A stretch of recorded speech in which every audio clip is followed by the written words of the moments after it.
मैं जब भी जिंदगी में कमजोर पड़ता हूँ ना, मैं इस स्टोरी को याद करता हूँ और बहुत ताकत आ जाती है मेरे में। ये स्टोरी है महाभारत की। जब कर्ण मर रहा था ना, जब अर्जुन ने उसके गर्दन में बाण मारा था और कर्ण मर रहा था, तो कर्ण के मन में बहुत सारे सवाल थे। वो कर्ण बहुत विचलित था। तो पास में उसको वसुदेव दिखे, भगवान कृष्ण दिखे, तो उसने भगवान कृष्ण को अपने पास बुलाया। बोला, वसुदेव, मैं बहुत विचलित हूँ, मेरे मन में बहुत सारे सवाल है, आपसे मैं चाहता हूँ उन सवालों का जवाब दे, नहीं तो मेरी आत्मा को शांति नहीं मिलेगी। बोले, बताओ कर्ण, क्या बात है? तो कर्ण ने बताया कि देखो, मैं जब पैदा हुआ तो मेरी माँ कुंवारी थी, इसलिए मेरे को गंगा में बहा दिया गया। इसमें मेरी क्या गलती थी? मेरी तो कोई गलती नहीं। और जब मैं बड़ा होकर के मेरी रुचि शस्त्र में डेवलप हो रही थी, तो मेरे आसपास वाले मजाक उड़ाते थे, तुम सूतपुत्र होकर के ये सब कर रहे हो, इसमें मेरी क्या गलती थी? अच्छा, बड़ा होकर, थोड़ा और बड़ा होकर के मैं जब द्रोणाचार्य के पास गया सीखने के लिए, तो द्रोणाचार्य ने मुझे डांट के भगा दिया, तुम सूतपुत्र हो, शस्त्र सीखोगे, भाग यहाँ से। अब मैं सूतपुत्र हूँ तो इसमें मेरी क्या गलती? मैं झूठ बोल करके भले ही परशुराम से शिक्षा ले रहा था, लेकिन लास्ट में परशुराम ने भी मुझे श्राप दे दिया। वो इसलिए कि मैं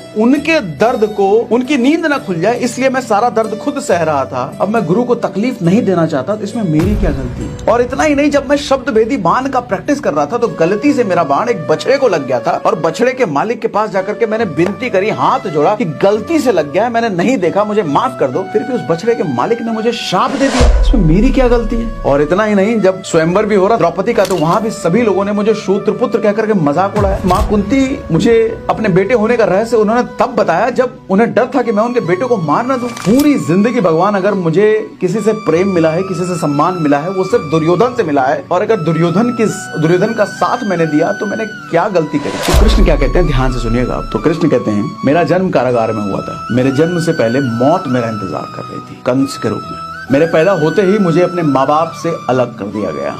जब थोड़ा बड़ा हुआ तो हमले होने शुरू हो गए। गांव वालों ने मुझे पनौती कहना शुरू कर दिया कि इसकी वजह से हमले हो रहे हैं, इसको बाहर निकालो। जब और बड़ा हुआ तो जरासंध के डर से मुझे भागना पड़ा, यमुना किनारे छोड़ करके समुद्र किनारे द्वारका बसा करके रहना पड़ा। तो लोगों ने मुझे रणछोड़, भगौड़ा, काफी कुछ नाम दे दिया। यहाँ तक कि तुम्हारी शादी तो उससे हुई है जिससे तुम प्रेम करते थे, लेकिन मेरी शादी तो उससे हुई है जिससे मैं प्रेम नहीं करता था, वो प्रेम करती थी। तब उन्होंने समझाया कि देखो, जिंदगी हर किसी के साथ अन्याय करती है, जिंदगी हर किसी के साथ जुल्म करती है। अगर दुर्योधन के साथ अन्याय हुआ है तो युधिष्ठिर ने अन्याय सहा है। इससे कोई फर्क नहीं पड़ता कि परिस्थितियां आप पर कितनी मार पड़ रही है, आपके साथ कितना अन्याय, कितना बुरा हो रहा है। फर्क इससे पड़ रहा है कि उस बुराई के विपरीत आपकी प्रतिक्रिया क्या है, आपका रिएक्शन क्या है, आपका भाग्य उससे बनता है। जिंदगी तो तकलीफ देती है सबको, बराबर तकलीफ देती है सबको। मुझे भी तकलीफ दिया, आपको भी तकलीफ दिया। ये हम पर निर्भर करता है कि हम उन तकलीफों के बदले हम कौन सा रास्ता चुनते हैं। हम भलाई के रास्ते पर चलते रह जाते हैं या हम